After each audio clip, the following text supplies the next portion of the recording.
हमारे गुरुओं ने रखवाई थी। बाबा फरीद की वाणी गुरु ग्रंथ साहिब में दर्ज है। तो जिस वजह से सिखों और मुसलमान एक ही अल्लाह को या एक ही अकाल पुरख को मानने वाले, तौहीद में विश्वास करने वाले दोनों धर्म हैं और इन दोनों ही सिस्टम के विक्टिम हैं। और सिखों को पता है कि मुसलमान हमारे दोस्त हैं, मुसलमान हमारे भाई हैं। इतिहास में भी, तारीख में भी जो है मुसलमान और सिखों की आपस में सांझ रही है। भाई मर्दाना जी पूरी उम्र गुरु नानक देव जी के साथ रहे। हमारा जो दरबार साहिब है, जिसे हिंदू गोल्डन टेम्पल कह देते हैं, हरमिंदर साहिब, उसकी नींव साईं मियां मीर जो एक मुसलमान फ़कीर थे, उनसे हमारे गुरुओं ने रखवाई थी। बाबा फरीद की वाणी गुरु ग्रंथ साहिब में दर्ज है। तो जिस वजह से सिख भाइयों का कंधे से कंधा मिलाकर साथ थे। आप जब यहाँ पर आए थे तो आपका इंस्ट्रक्शन जो दिया वो दिया कि आप पहले हिंदू थे, फिर जेल गए, फिर उसके बाद सिख बने। क्या इसमें कुछ सच्चाई है? कुछ बताना चाहेंगे इसके बारे में? देखिए, मैं करीबन पौने 4 साल जेल में रहा और जब मैं जेल में था, रोहतक जेल में, जाट रिजर्वेशन मूवमेंट के सिलसिले में, तो उस समय मोहन भागवत का ये बयान आया कि आज इस देश में 800 साल के बाद हिंदुओं का राज कायम हुआ है।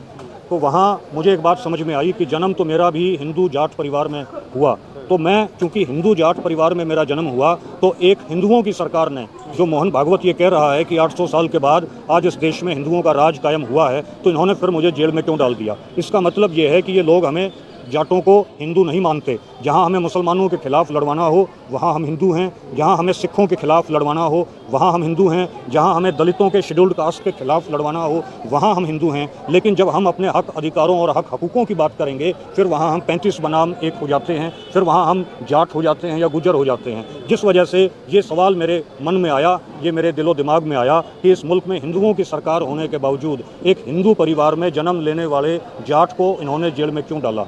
तो फिर मैंने अपने परिवार की हिस्ट्री को देखना शुरू किया। मेरे फादर का नाम चौधरी सूबे सिंह, उनके नाम के पीछे सिंह। मेरे दादाजी का नाम चौधरी इंदर सिंह, मेरी दादी का नाम राम कौर, मेरी मदर का नाम राज कौर, मेरे नाना जी का नाम चौधरी रिसाल सिंह। तो पूरे परिवार में सिंह और कौर थे। तो मुझे ये समझ में आया, फिर मैं अकेला मनोज कुमार कैसे हो गया। तो कहीं ना कहीं बीच में कोई ऐसी मूवमेंट चली जिसकी वजह से हम लोग बहक गए। मूल हमारा सिखी है, जो हमारा असल धर्म है वो सिख धर्म है। वहाँ मैंने ये अरदास की कि मैं अब आज से सिख हुआ, क्योंकि मैं अपने धर्म को पहचान गया हूँ, अपने रियल जो हमारे एंसेस्ट्री है उसको मैं पहचान गया हूँ, रियल हमारी जो लाइनेज है उसको मैं पहचान गया हूँ। वहाँ मैंने अरदास की। तो आपने अकेले ही फैसला लिया, परिवार के साथ आपने? नहीं, उसके बाद जब मैं अपने घर पे आया तो हमारी पूरी जो खाप पंचायत थी, दून खाप, उसने मेरा इस्तकबाल किया, वेलकम किया। हमारे पूरे गाँव ने इस चीज़ का वेलकम किया, हमारे परिवार ने इस चीज़ का वेलकम किया। एक सवाल है कि पूरा गाँव, पूरी खाप, हमारे खाप में 180 गाँव हैं। सब सिख नहीं हुए, लेकिन सब ने इस बात का वेलकम किया। लेकिन इतना ज़रूर है, आज पूरा हरियाणा जो है वो सिखी के रास्ते पर चल पड़ा है। पूरे हरियाणा के अंदर लोगों को ये समझ में आ गया है कि इन लोगों का अगर मुकाबला करना होगा तो हमें अपने असल धर्म सिख धर्म की तरफ आना पड़ेगा। आप पर भी कहीं आरोप न लगने लगे, क्योंकि ईसाइयों को लेकर, मिशनरियों को लेकर ये कहा जाता है कैसे बहका के फुसला के हिंदू धर्म से कन्वर्ट किया जा रहा है, और आप भी ऐसी बात करें कि हरियाणा इस राह पर चल पड़ा है?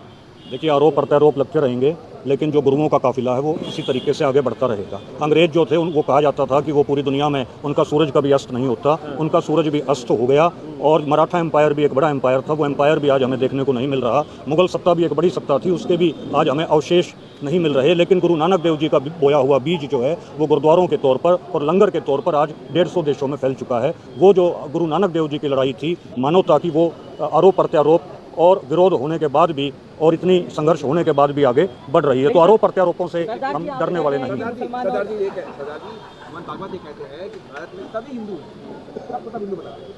देखिए, मोहन भागवत कह रहे हैं कि इस मुल्क में सभी हिंदू हैं, तो फिर आप जो है किसी भी शंकराचार्य की पीठ पर किसी मुसलमान को बिठाओ, आप किसी भी शंकराचार्य की पीठ के ऊपर ब्राह्मण के अलावा किसी जाट को, किसी गुज्जर को बिठाओ। अगर सारे हिंदू हैं तो राम मंदिर जो है उसके अंदर ट्रस्टी जो है आप किसी राजपूत को ही बना दो, उसके अंदर तो आपने ट्रस्टी किसी राजपूत को भी नहीं बनाया है। तो ये जो कह रहे हैं केवल हिंदू हैं, ये इनका प्रोपेगेंडा है। इस मुल्क के अंदर केवल ब्राह्मण हिंदू है और ब्राह्मण के अलावा इस मुल्क में कोई हिंदू नहीं है। हकीकत तो यही है। सरदार जी, लेकिन आप कह रहे हैं कि मुस्लिम और सिख एक ही है, कैसे? मुसलमान और सिख जो है वो एक अल्लाह में और एक खुदा में विश्वास करने वाली कौम है, और हमारी लड़ाई जो है वो साझी है। ये मेरा कहने का भाव है। जैसे मुसलमान जिहाद करते हैं, सरबत जिहाद की चर्चा हो रही है, जमीन लैंड जिहाद, आपने सुना नहीं? नौकरी जिहाद? नहीं, ये तो जिहाद तो आते रहेंगे जी। अब ये शरबत जहाज भी आगे, ये पता क्या करेंगे, जो लाल बत्ती और हरी बत्ती हमको नजर आ रही है ना, उसमें भी ये कहेंगे हरी बत्ती मुसलमानों की है, तो फिर हरी बत्ती से आप जा क्यों रहे हो, और लाल बत्ती भगवे कलर जैसी है उससे रोक क्यों रहे हो, इसको भी उल्टा करो।